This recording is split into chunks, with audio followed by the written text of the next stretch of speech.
Hey everyone, I'm Kelly Wallace, Chief Correspondent for iVillage, sitting here with Sharon Epperson, Senior Personal Finance Correspondent for CNBC. Sharon, what are some of the things that parents can do to have the talk with their kids about money? Don't wait. Start as soon as you can. I think one of the things that parents think that they have to do is wait until their children are teenagers or even preteens to start the conversation. You can start a conversation with a 5-year-old about money. They need to know how much a bar of candy costs, and you can start the conversation that early. And start by showing them what you do. Start paying cash. Stop taking out that plastic every time you go shopping. What are some of the things parents should not do when it comes to trying to educate their kids about budgeting and financial responsibility? Keep your promise. If you set up an allowance, make sure that you give them that allowance when you say you're going to for the amount that you've agreed on and no more. Don't try to give them a little bit more because they've run out of money, and don't let grandma do it either. Make sure you stick to the plan. In this economy, why is it more important than ever to talk to our kids about budgeting, money, personal finance? They need to know what we're going through. They need to know that this is a family responsibility and that when things happen, when someone loses their job or when something has happened with some investments or even just simple things like not being able to take that same family vacation that you've taken for the last 3 years, the reason why that's happening. And you need to explain that to them so that they understand. It's a family situation. I sometimes hear people say, "Oh, don't worry about that. Don't worry about that." Is that bad advice, and why? I think it is bad advice to pretend that there's nothing wrong. I mean, you don't want to bring your kids into all of the troubles that you're having, but they need to understand that everyone has a role to play in the family when it comes to the finances. And that may mean that they're not going to be able to get everything they want this Christmas or during the holiday season. It might mean that they get one birthday gift rather than 3, but you need to explain to them what's going on. Okay, you have 2 kids. So what's your advice when you're going to the store? How do you handle your kids who say, "Mommy, I want this. Mommy, I want that"? What do you do? We have the conversation before we walk in the door.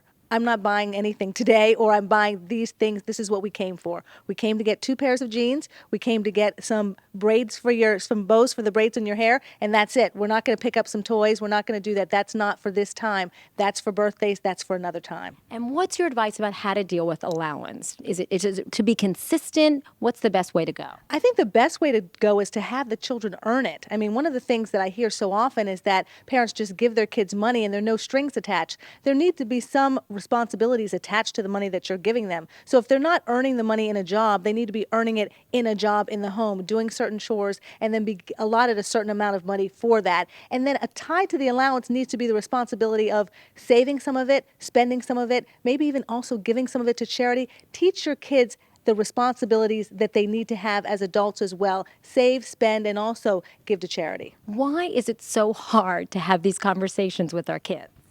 I think because we're afraid to have the conversations with each other. A lot of spouses don't talk about money. A lot of us don't talk about money with our girlfriends. We need to start having that conversation more broadly, and we need to start having it with our kids. We think we're protecting them by not explaining to them what's going on with our family's finances. You're not protecting them. You're doing more harm. Did you have these kind of conversations with your parents growing up? I remember my mother sitting at the dining table going over bills and frowning every time she was doing it. And I don't know if I really understood why at the time. We didn't have the kind of conversations that I think that a lot of families should be having today, but we did talk a little bit about it. I think that my parents always wanted to say, we will provide and everything will be there and everything will be fine. But I did get that inkling every time I saw her trying to do the bills and do our taxes at the dining table. Do you think that part of having the talk is making sure our kids don't make the same mistakes some of us made in our 20s and 30s and 40s? That's exactly right. If we would not be in this economic situation if people understood more about their finances. They're not learning it in school. Only 13 states in this country require students to have a personal finance course in order to graduate. So where are they going to learn this information?